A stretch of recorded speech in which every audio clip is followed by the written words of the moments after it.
Birches by Robert Frost.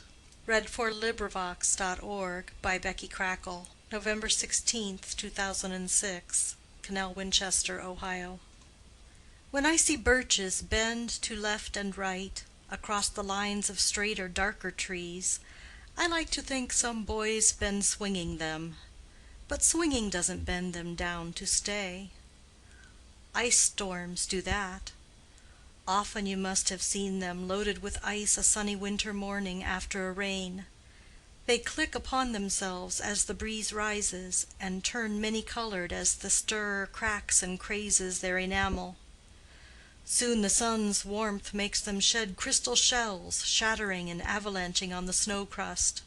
Such heaps of broken glass to sweep away you'd think the inner dome of heaven had fallen. They are dragged to the withered bracken by the load, and they seem not to break. Though once they are bowed for so long, they never right themselves. You may see their trunks arching in the woods years afterwards, trailing their leaves on the ground like girls on hands and knees that throw their hair before them over their heads to dry in the sun.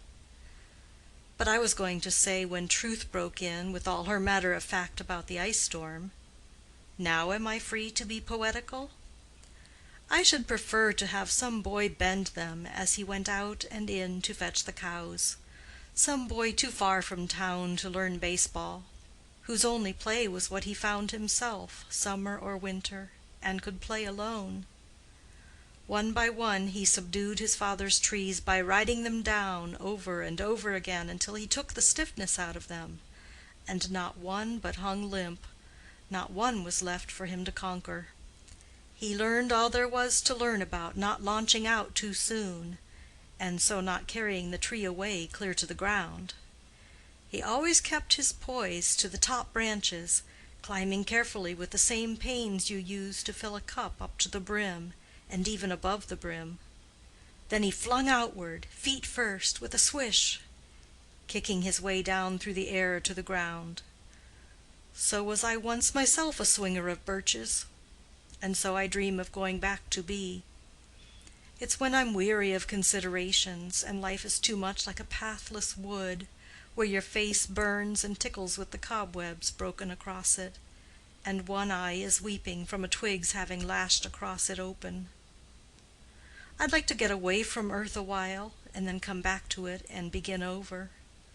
May no fate wilfully misunderstand me and half grant what I wish and snatch me away not to return.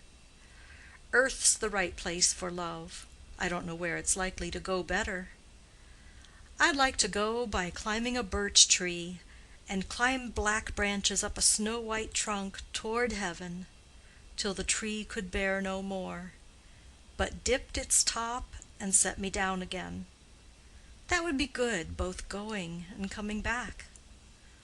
One could do worse than be a swinger of birches. This recording is in the public domain.